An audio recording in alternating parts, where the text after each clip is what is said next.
So President Elon Musk was at the first official cabinet meeting today. He's wearing a baseball hat and a t-shirt, as you can see. And let's just jump right in. You got to see this stuff for yourself. They're talking about what if you're unhappy with Elon? That was the first question here. Let's take a look. But we can do it, and we will do it. Thank you. Would you have any questions of Elon while we're on the subject of those? Because we'll finish off with that. And if you would have any questions, please ask. You could ask me or Elon. Go ahead, please. Thank you, Mr. President. Thank you, Mr. Musk. I just wanted to ask you that President Trump. So as you can see, which is really funny, everyone wants to talk to Elon. Who wants to talk to Trump? Because we all know Trump, Elon's the president, right? So let's see what Elon has to say. Put out a Truth Social today saying that everybody in the cabinet was happy with you. I just wondered if you had heard otherwise, and if you had heard anything about members of the cabinet who weren't happy with the way things were going, and if so, what are you doing to address those any dissatisfaction? Hey, Elon, let the cabinet speak just for a second. Is anybody unhappy with Elon? If you are, we'll throw him out of here. Is anybody unhappy?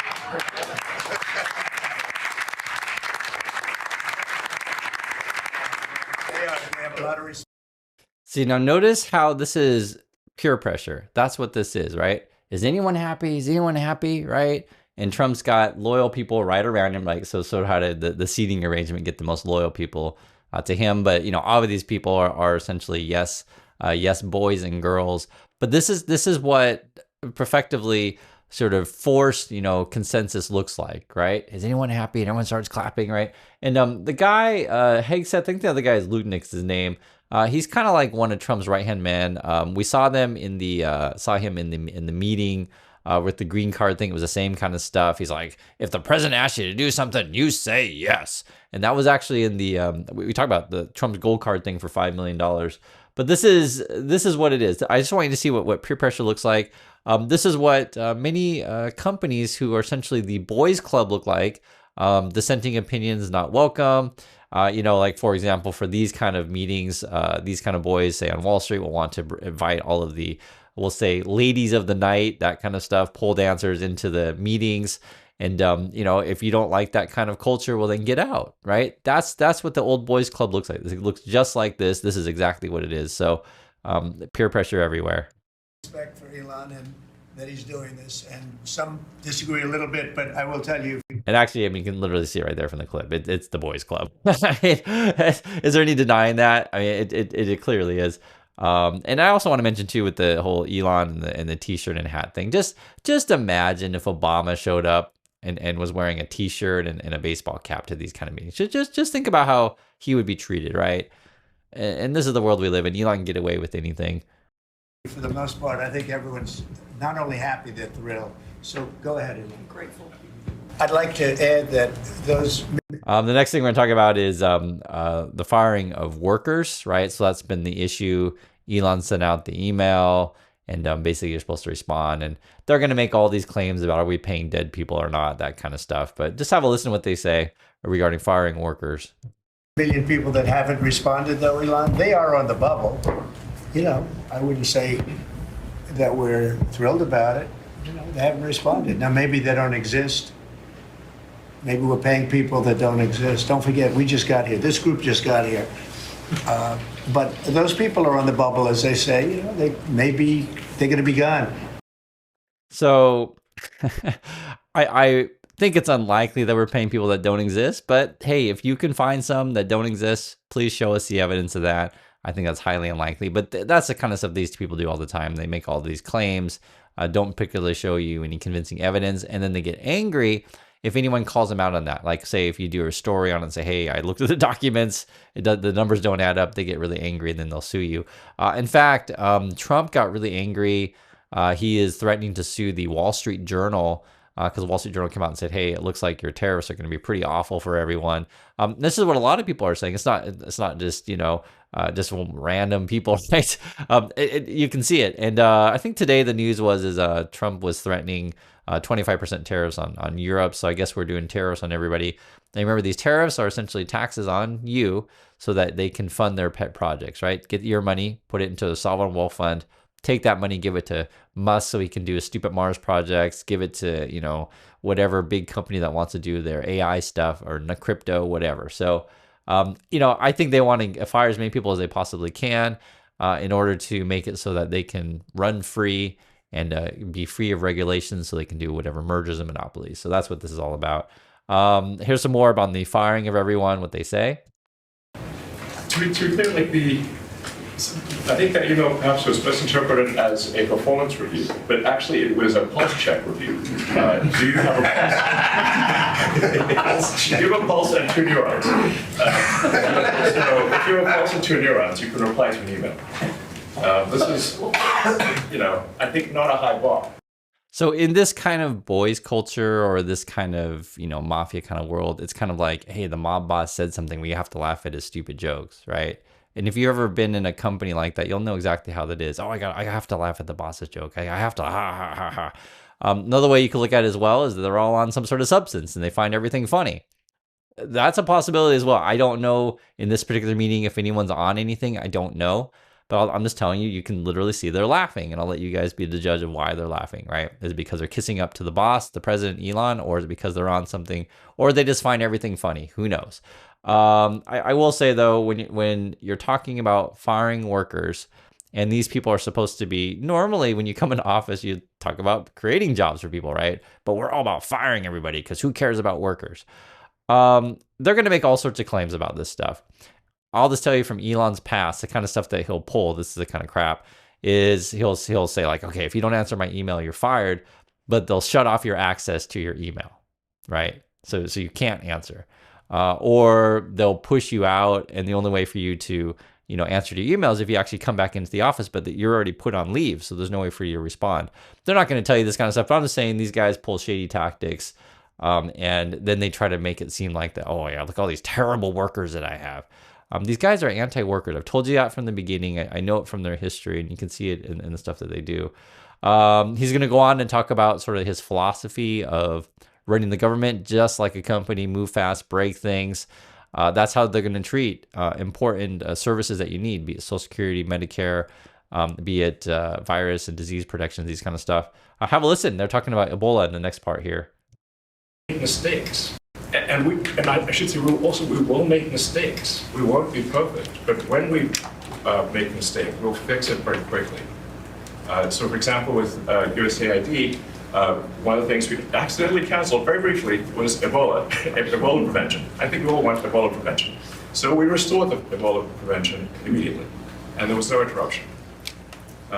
So he claims that they, will make mistakes. They're not going to be perfect, but that's the thing, guys.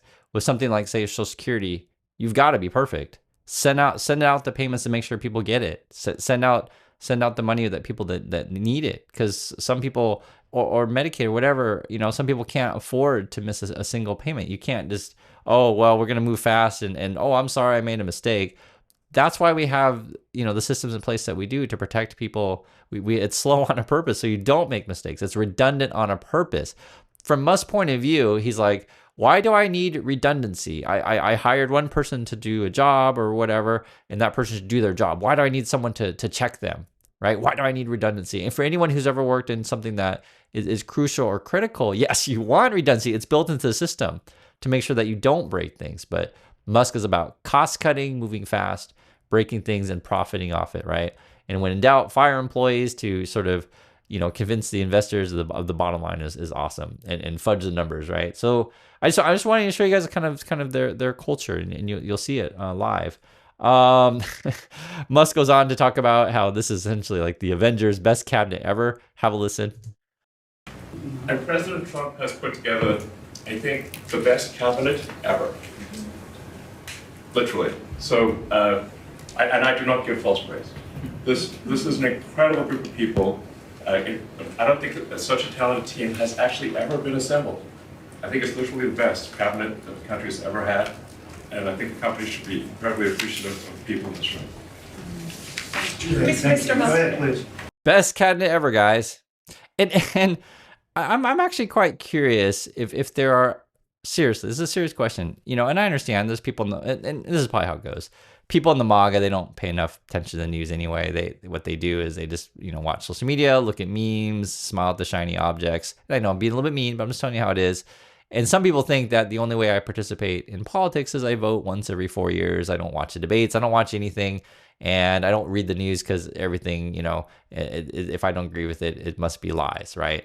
So they're not going to watch my video. I understand that. So I guess I can make fun of MAGA, but I know I'm being a little mean, but I just want you guys to honestly ask yourself this question. Is this the best cabinet in history? Seriously?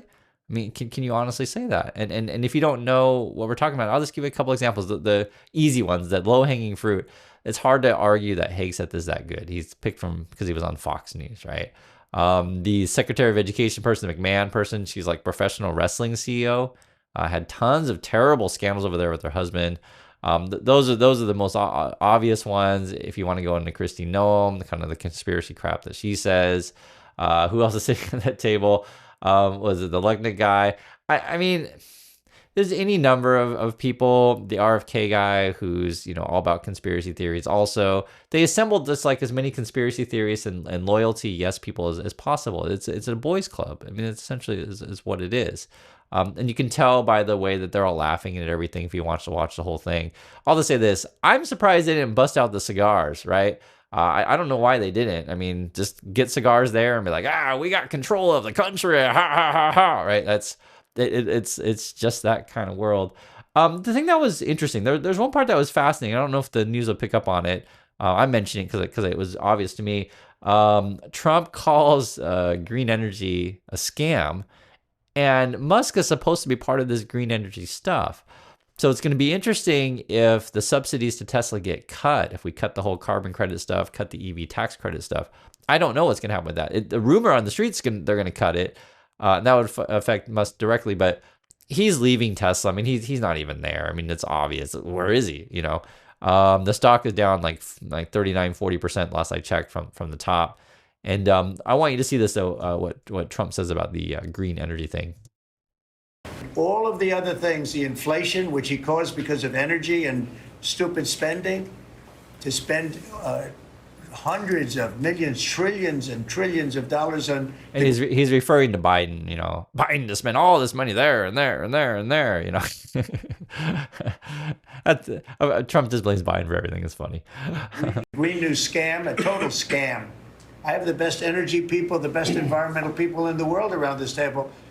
And they can't even believe he got away with it. And then in leaving office to send $20 billion here and $20 million there and 10 million and 5 million, and they couldn't spend the money fast enough. And let's get it out before Trump gets in. Let's just get it out to anybody.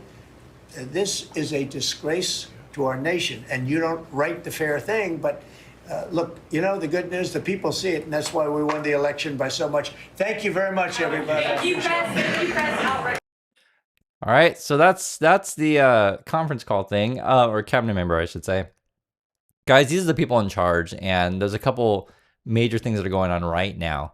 And I want to bring it to your attention. We had the first measles death in Texas. There's a measles outbreak there. I think the count now is like 142 people are infected. The person that died was a child. And unfortunately in Texas, just how it is, I guess the vaccines, like the things that we usually get shots to go to school, these kind of things, I guess you can claim whatever exemptions in Texas. So I think it's like, they said in some counties it's up to like 18% exemption.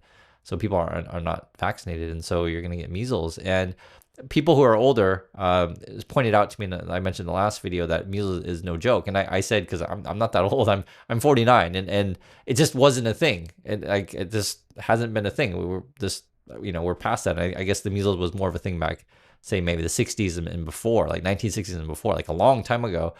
But it may be, making measles great again under the Trump stuff. I laugh, but it's a serious thing. It's not a joke, actually. It can be life-threatening, and like I said, someone just died. And so that's what we're facing with this kind of administration. Basically what it is they're all going to get the vaccines. They're all going to protect themselves, and they're just going to have their MAGA people die off. I know it sounds mean, but that's what it's going to end up being. We also got the bird flu, which is a serious thing as well. I saw that 2 people were infected recently. I saw cats were infected. It's like, why are we talking about cats and people? Because, when it jumps from birds, cats, people, or cows, I think that they get infected also.